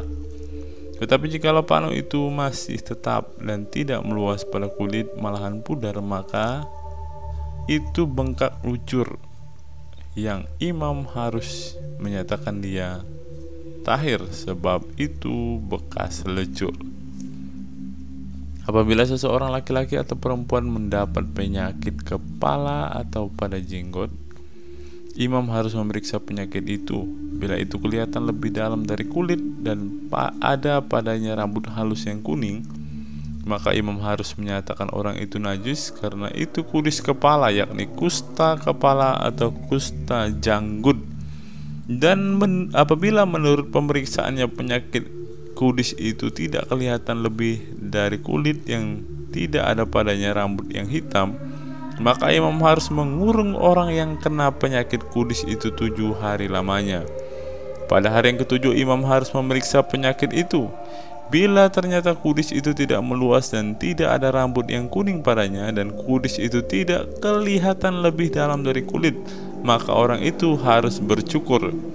Hanya tempat kudis itu tidak boleh dicukurnya. Lalu imam harus mengurung orang itu, orang yang kena kudis itu, untuk kedua kalinya 7 hari lagi. Kemudian pada hari yang ke-7 imam harus memeriksa lagi kudis itu. Bila ternyata kudis itu tidak meluas pada kulit dan tidak kelihatan lebih dalam dari kulit, maka imam harus menyatakan orang itu tahir dan ia harus mencuci pakaiannya dan ia menjadi tahir. Tetapi jikalau kudis itu memang meluas pada kulit sesudah ia dinyatakan tahir dan menurut pemeriksaan imam kudis itu meluas pada kulit, maka imam tidak usah lagi mencari rambut kuning, memang orang itu najis. Tetapi jikalau menurut penglihatan imam kudis itu masih tetap dan ada rambut hitam tumbuh pada kudis itu, maka kudis itu sudah sembuh dan orang itu tahir dan imam harus menyatakan ia tahir. Apabila pada kulit seorang laki-laki atau perempuan ada panau-panau, yakni panau-panau putih, imam harus melakukan pemeriksaan. Bila ternyata pada kulitnya ada panau-panau pudar dan putih, maka hanya kuraplah yang timbul pada kulitnya dan orang itu tahir. Apabila rambut kepala seseorang laki-laki meluruh dan ia hanya menjadi botak, ia tahir. Jikalau rambutnya meluruh pada sebelah mukanya dan ia menjadi botak sebelah depan, ia tahir. Tetapi apabila pada kepala yang botak itu sebelah atas atau sebelah depan ada penyakit putih kemerah-merahan, maka penyakit kusta yang timbul pada bagian kepala yang botak itu. Lalu imam harus memeriksa dia. Bila ternyata bahwa bengkak pada bagian kepala orang botak itu putih kemerah-merahan dan kelihatannya seperti kusta pada kulit, maka orang itu sakit kusta dan ia najis, dan imam harus menyatakan dia najis karena penyakit yang di kepalanya itu. Orang yang sakit kusta harus berpakaian cabik-cabik, rambutnya terurai, dan lagi ia harus menutupi mukanya sambil berseru-seru, najis, najis. Selama ia kena penyakit itu, ia tetap najis. Memang ia najis, ia harus tinggal terasing di luar perkemahan itu lah tempat kediamannya. Apabila pada pakaian ada tanda kusta, pada pakaian bulu domba atau pakaian lenan, entah pada benang lungsin atau benang pakannya, entah pada kulit atau sesuatu barang kulit, kalau tanda pada barang-barang itu sudah kemerah-merahan warnanya, maka itu kusta. Hal itu harus diperiksakan kepada imam. Kalau tanda itu telah diperiksa oleh imam, ia harus mengasingkan dan yang mempunyai tanda itu 7 hari lamanya. Pada hari yang ke-7 ia harus memeriksa tanda itu lagi. Apabila tanda itu meluas pada pakaian atau benang lungsin dan benang pakan atau pada kulit, entah untuk barang apapun kulit itu dipakai, maka itu adalah kusta yang jahat sekali dan barang itu najis. Ia harus membakar barang-barang yang mempunyai tanda itu, karena itu kusta yang jahat. Barang-barang itu harus dibakar habis. Tetapi jikalau menurut pemeriksaan imam tanda itu tidak meluas pada barang-barang itu, maka imam harus memerintahkan orang mencuci barang yang mempunyai tanda itu, lalu harus mengasingkan 7 hari lagi untuk kedua kalinya. Kemudian sesudah barang itu dicuci, imam harus memeriksa tanda itu lagi. Bila ternyata rupa tanda itu tidak berubah, biarpun ia sudah meluas, tidak meluas, maka barang itu najis dan orang harus membakarnya habis, karena tanda itu semakin mendalam pada sebelah belakang atau sebelah muka. Dan jikalau menurut pemeriksaan imam tanda itu menjadi pudar sesudah dicuci, maka ia harus mengoyakkannya dari barang-barang itu. Tetapi jikalau tanda itu tampak pula pada barang-barang itu, maka itu kusta yang sudah sedang timbul. Barang yang punya tanda itu haruslah kau bakar habis. Tetapi barang-barang yang telah kau cuci sehingga tanda itu lenyap daripadanya, haruslah dicuci untuk kedua kalinya, barulah menjadi tahir. Itulah hukum tentang kusta yang ada pada pakaian bulu domba atau lenan, atau pada benang lungsin, atau pada benang pakan, atau pada setiap barang kulit untuk menyatakan tahir atau najisnya. Imamat 14. Tuhan berfirman kepada Musa, inilah yang harus menjadi hukum tentang orang sakit kusta pada hari pentahirannya. Ia harus dibawa kepada imam, dan imam harus pergi keluar perkemahan. Kalau menurut pemeriksaan imam penyakit kusta itu telah sembuh daripadanya, maka imam harus memerintahkan supaya bagi orang yang akan ditahirkan itu diambil 2 ekor burung yang hidup dan yang tidak haram, juga kayu aras, kain germizi, dan hisop. Imam harus memerintahkan supaya burung yang seekor disembelih di atas belanga tanah berisi air mengalir.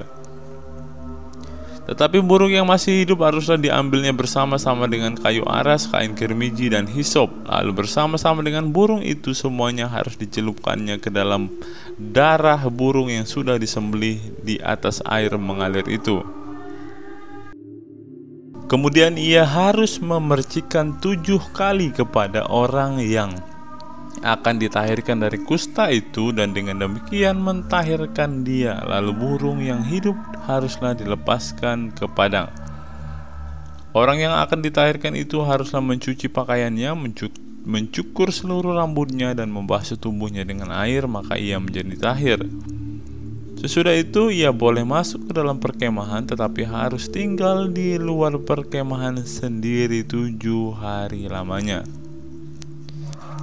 Maka pada hari yang ke-7 ia harus mencukur rambutnya Rambut kepala, janggut, alis, bahkan segala bulunya harus dicukur, pakaiannya dicuci, dan tubuhnya dibasuh dengan air, maka ia menjadi tahir. Pada hari yang ke-8, ia harus mengambil 2 ekor domba jantan yang tidak bercela dan 1 ekor domba betina berumur setahun yang tidak bercela, dan 3/10 eva tepung yang terbaik diolah dengan minyak sebagai korban sajian, serta 1 log minyak. Imam yang melakukan pentahiran itu harus menempatkan orang yang akan ditahirkan bersama-sama dengan persembahannya di hadapan Tuhan di depan pintu kemah pertemuan, dan harus mengambil domba jantan yang 1 ekor dan mempersembahkannya sebagai tebusan salah bersama-sama dengan minyak yang 1 log itu, dan ia harus mempersembahkannya sebagai persembahan ujukan di hadapan Tuhan. Domba jantan itu harus disembelihnya di tempat orang menyembelih korban penghapus dosa dan korban bakaran, di tempat kudus, karena korban penebus salah. Begitu juga korban penghapus dosa adalah bagian imam, itulah bagian maha kudus. Imam harus mengambil sedikit dari darah tebusan salah itu dan harus membubuhkannya pada cuping telinga kanan dari orang yang akan ditahirkan, pada ibu jari tangan kanan, dan pada ibu jari kaki kanannya. Imam harus mengambil sedikit dari minyak yang 1 log itu dan menuangnya ke telapak tangan kiri imam sendiri. Ia harus mencelupkan jari kanannya ke dalam minyak yang di telapak tangan kirinya itu, dan sedikit dari minyak itu harusnya dipercikannya dengan jarinya 7 kali di hadapan Tuhan. Dari minyak selebihnya imam harus membubuh sedikit pada cuping telinga kanan orang itu, pada ibu jari tangan kanannya, dan pada ibu jari kaki kanannya di tempat mana darah tebusan salah dibubuhkan.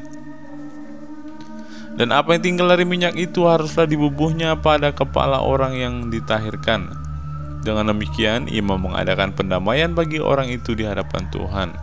Imam harus mempersembahkan korban penghapus dosa dan dengan demikian mengadakan pendamaian bagi orang yang akan ditahirkan dari kenajisannya. Dan sesudah itu ia harus menyembelih korban bakaran. Kemudian ia harus mempersembahkan korban bakaran dan korban sajian di atas mezbah. Dengan demikian imam mengadakan pendamaian bagi orang itu, maka orang itu menjadi tahir. Tetapi jikalau orang itu miskin dan tidak mampu, ia harus mengambil domba jantan 1 ekor saja sebagai tebusan salah untuk persembahan ujukan, supaya diadakan pendamaian bagi orang itu, juga 1/10 eva tepung yang terbaik diolah dengan minyak untuk korban sajian, dan 1 log minyak. Dan lagi 2 ekor burung tekukur atau 2 ekor burung merpati sekedar kemampuannya. Yang 1 ekor harus menjadi korban penghapus dosa dan yang 1 ekor lagi menjadi korban bakaran. Pada hari yang ke-8 ia harus membawa semuanya itu untuk pentahiran kepada imam ke depan pintu kemah pertemuan di hadapan Tuhan. Kemudian imam harus mengambil domba tebusan salah dan minyak 1 log itu, lalu ia harus mempersembahkan semuanya sebagai persembahan ujukan di hadapan Tuhan. Ia harus menyembelih domba tebusan salah, dan imam harus mengambil sedikit dari darah tebusan salah itu dan membubuhnya pada cuping telinga kanan orang itu dan pada ibu jari tangan kanan dan ibu jari kaki kanannya. Dan imam harus menuang sedikit dari minyak itu ke telapak tangan kirinya sendiri. Lalu sedikit dari minyak itu harusnya dipercikkan oleh imam dengan jari kanannya 7 kali di hadapan Tuhan. Kemudian imam harus membubuh sedikit dari minyak itu pada cuping telinga kanan daripada orang yang akan ditahirkan, pada ibu jari kanannya dan pada ibu jari kaki kanannya di tempat mana dibubuhi darah tebusan salah itu. Dan minyak selebihnya haruslah dibubuhnya pada kepala orang yang akan ditahirkan, supaya diadakan pendamaian bagi orang itu di hadapan Tuhan. Lalu ia harus mempersembahkan 1 ekor dari kedua burung tekukur atau anak burung merpati yang dibawa orang itu sekadar mampunya. Yang 1 ekor sebagian korban penghapus dosa, dan yang 1 ekor lagi sebagai korban bakaran di samping korban sajian. Dengan demikian imam mengadakan pendamaian bagi orang yang akan ditahirkan di hadapan Tuhan. Itulah hukum tentang pentahiran seorang yang kena kusta yang tidak mampu. Tuhan berfirman kepada Musa dan Harun, apabila kamu masuk ke tanah Kanaan yang akan kuberikan kepadamu menjadi milikmu dan akan mendatangkan tanda kusta di sebuah rumah di negeri milikmu itu, maka pemilik rumah itu harus datang memberitahukannya kepada imam. Ada kelihatan seperti tanda kusta di rumahku. Maka imam harus memerintahkan supaya rumah itu dikosongkan sebelum ia datang memeriksa tanda kusta itu, supaya jangan menjadi najis segala yang ada di rumah itu, dan sesudah itu barulah imam datang memeriksanya. Kalau menurut pemeriksaan tanda pada dinding rumah itu merupakan lekuk-lekuk dan kehijau-hijauan atau kemerah-merahan warnanya yang kelihatan lebih dalam dari permukaan dinding itu, imam harus keluar dari rumah itu, lalu berdiri di depan pintu rumah dan menutup rumah itu 7 hari lamanya. Pada hari yang ke-7 imam harus datang kembali. Kalau menurut pemeriksaannya tanda kusta itu meluas pada dinding rumah, maka imam harus memerintahkan supaya orang mengungkit batu-batu yang kena tanda itu dan membuangnya keluar kota ke suatu tempat yang najis. Dan ia harus mengikis rumah itu di sebelah dalam berkeliling, dan kikisan lepa itu harusnya ditumpahkan keluar kota ke suatu tempat yang najis. Dan orang harus mengambil batu-batu lain dan memasangnya sebagai pengganti batu-batu tadi, dan harus mengambil lepa lain dan melepa rumah itu. Tetapi jikalau tanda itu timbul lagi di dalam rumah itu sesudah batu-batunya diangkut dan sesudah rumah itu dikikis, bahkan sesudah dilepa lagi, dan kalau imam datang dan menurut pemeriksaannya tanda itu meluas di dalam rumah, maka kusta ganaslah yang ada di dalam rumah itu, dan rumah itu najis. Rumah itu harus dirombak, yakni batunya, kayunya, dan segala lepa rumah itu, lalu dibawa semuanya keluar kota ke suatu tempat yang najis. Dan orang yang masuk ke dalam rumah itu selama rumah itu ditutup menjadi najis sampai matahari terbenam, dan orang yang tidur di dalam rumah itu haruslah mencuci pakaiannya. Demikian juga orang yang makan di dalam rumah itu haruslah mencuci pakaiannya.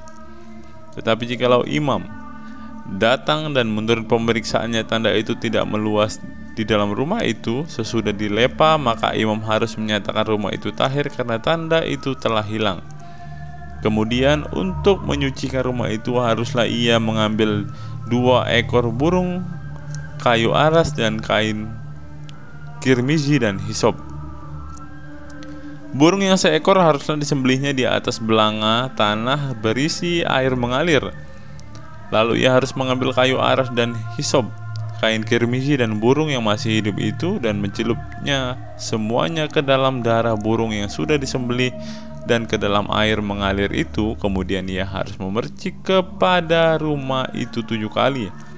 Dengan demikian ia harus menyucikan rumah itu, dan dengan darah burung, air mengalir, burung yang hidup, kayu aras, hisop, dan kain kirmizi. Dan burung yang hidup itu harus dilepaskannya ke kota, ke padang. Dengan demikian ia mengadakan pendamaian rumah itu, maka rumah itu menjadi tahir. Itulah hukum tentang setiap penyakit kusta, kudis kepala, tentang kusta dan pakaian rumah, tentang bengkak, bintil-bintil dan panau, untuk memberi petunjuk dalam hal najis atau dalam hal tahir. Itulah hukum tentang kusta. Imamat pasal 15, ketidaktahiran pada laki-laki dan perempuan.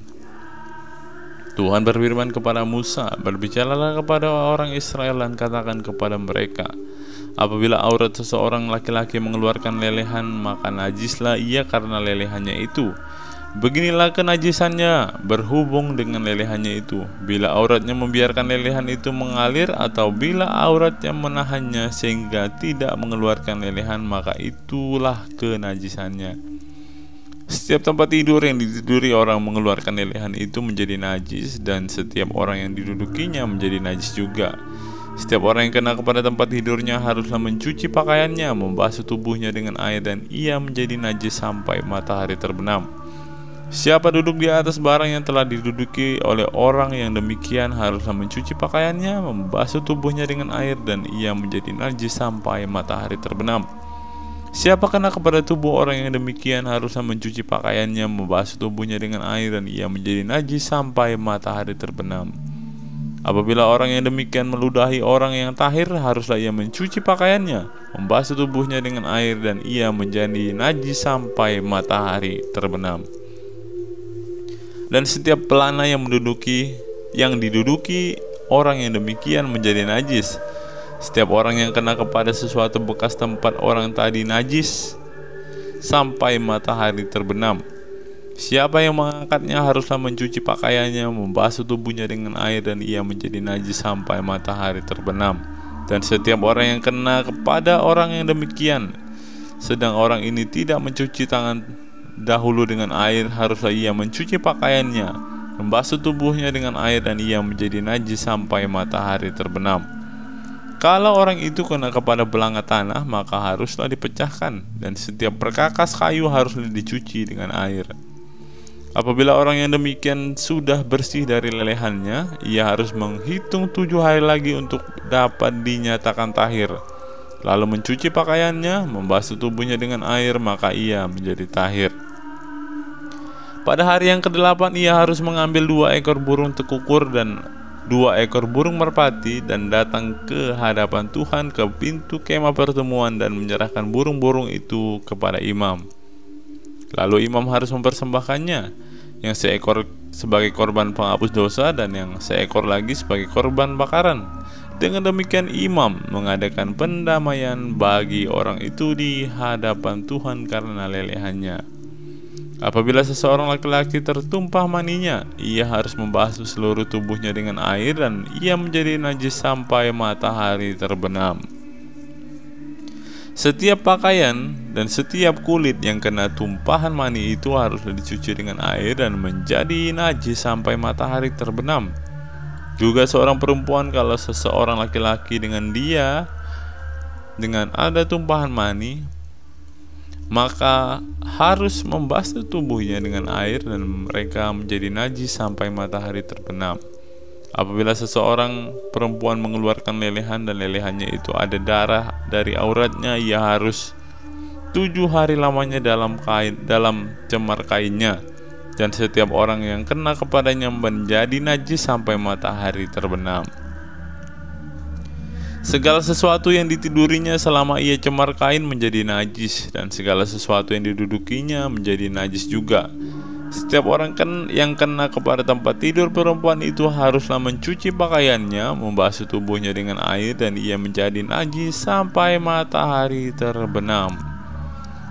Setiap orang yang kena kepada sesuatu barang yang diduduki perempuan itu harus mencuci pakaiannya, membasuh diri dengan air, dan ia menjadi najis sampai matahari terbenam. Juga pada waktu ia kena kepada sesuatu yang ada di tempat tidur atau di atas barang yang diduduki perempuan itu menjadi najis sampai matahari terbenam. Jikalau seorang laki-laki tidur dengan perempuan itu dan ia kena cemar kain perempuan itu, maka ia menjadi najis sampai 7 hari, dan setiap tempat tidur yang ditidurinya menjadi najis juga. Apabila seseorang perempuan berhari-hari lamanya mengeluarkan lelehan, yakni lelehan darah, dan bukan pada cemar kainnya, atau apabila ia mengeluarkan lelehan lama dari waktu cemar kainnya, maka selama lelehannya yang najis itu perempuan itu adalah seperti hari-hari cemar kainnya, yakni najis. Setiap tempat tidur yang ditidurinya selama ia mengeluarkan lelehan haruslah baginya seperti tempat tidur pada waktu cemar kainnya, dan setiap barang yang didudukinya menjadi najis sama seperti kenajisan cemar kainnya. Setiap orang yang kena kepada barang-barang itu menjadi najis, dan ia harus mencuci pakaiannya, membasuh tubuhnya dengan air, dan ia menjadi najis sampai matahari terbenam. Tetapi jikalau perempuan itu sudah tahir dari lelehannya, ia harus menghitung 7 hari lagi. Sesudah itu barulah ia menjadi tahir. Pada hari yang ke-8 ia harus mengambil 2 ekor burung tekukur atau 2 ekor anak burung merpati dan membawanya kepada imam ke pintu kemah pertemuan. Imam harus mempersembahkan yang seekor sebagai korban penghapus dosa dan yang seekor lagi sebagai korban bakaran. Dengan demikian imam mengadakan pendamaian bagi orang itu di hadapan Tuhan karena melelehannya yang najis itu. Begitulah kamu harus menghindarkan orang Israel dari kenajisannya supaya mereka jangan mati di dalam kenajisannya. Bila mereka menajiskan kemah suciku yang ada di tengah-tengah mereka itu.